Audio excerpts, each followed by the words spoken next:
Last week, I reviewed Dontnod's latest game, the horror-infused action-adventure frustratothon that was Vampyr. And while I had a serious problem with the way the game handled its combat, I had to admit that the storyline itself was vibrant and engaging. It was just tedious to make it to those moments. The bad news is that I played more of Vampyr and there was no end of those woes in sight. The good news is that Dontnod has recently offered us an experience far more in line with what we've come to expect from them over the past few years. And while it's true that the awesome adventures of Captain Spirit is essentially a 2-hour demo for the upcoming Life is Strange 2, it was so full of heart and emotion that I haven't been able to stop thinking about it a day later.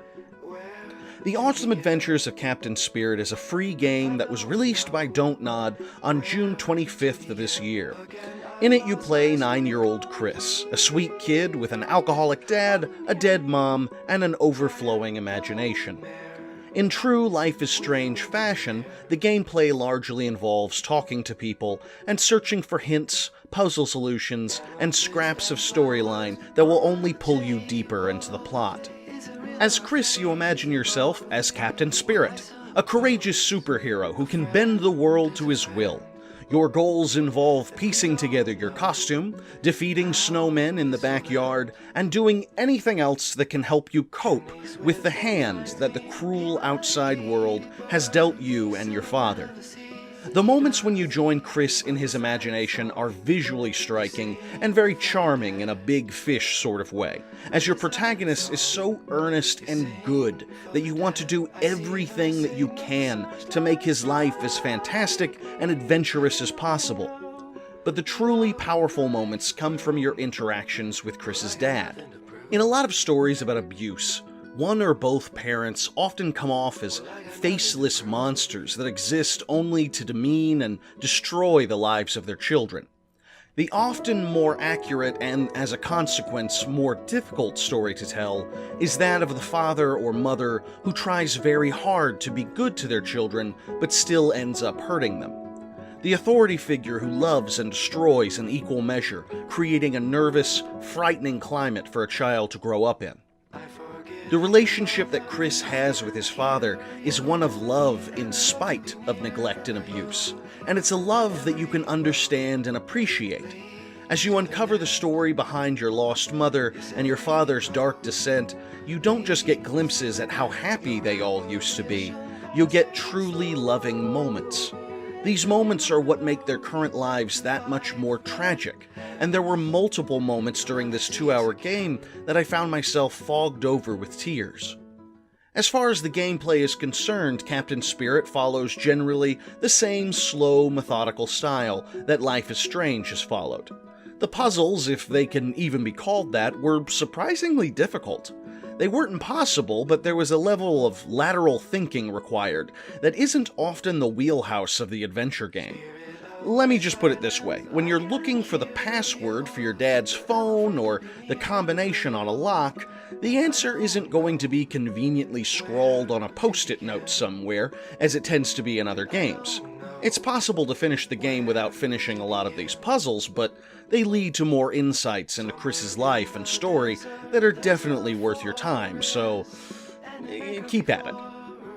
Overall, The Awesome Adventures of Captain Spirit might be one of the best introductions to a game I've ever played. It sets up that quiet, sad beauty that Dontnod has generally nailed in the past, and most definitely got me excited for Life is Strange 2, due out in September.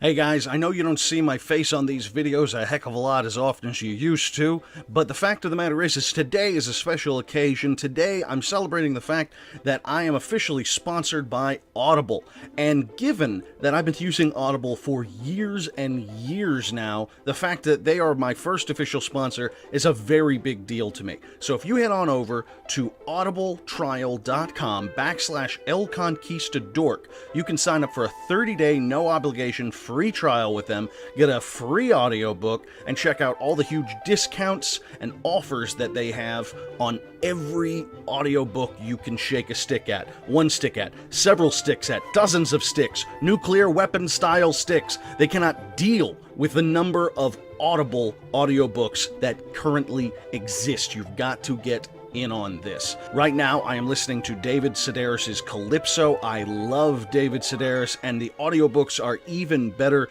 because once you have heard him reading his own work, you're never going to be able to just sit down and read it in your own head ever again. His voice and inflection and style kind of ruins the written word for you. You have to listen to this man tell his story. It's so good. So check it out. audibletrial.com/elconquistadork. I'll be your best friend. Please check it out. audibletrial.com/elconquistadork. I don't know why I offered to be their best friend. I don't need to. I don't want any more friends. That was I made a bad call. I can't back that up. If Daddy don't sink a little drinky, Daddy gets sad and blue. Sneak a little drinky, sneakity-doo. Sneak a little drinky past you. Sneak a little drinky, sneakity-doo. Sneak a little drinky past you.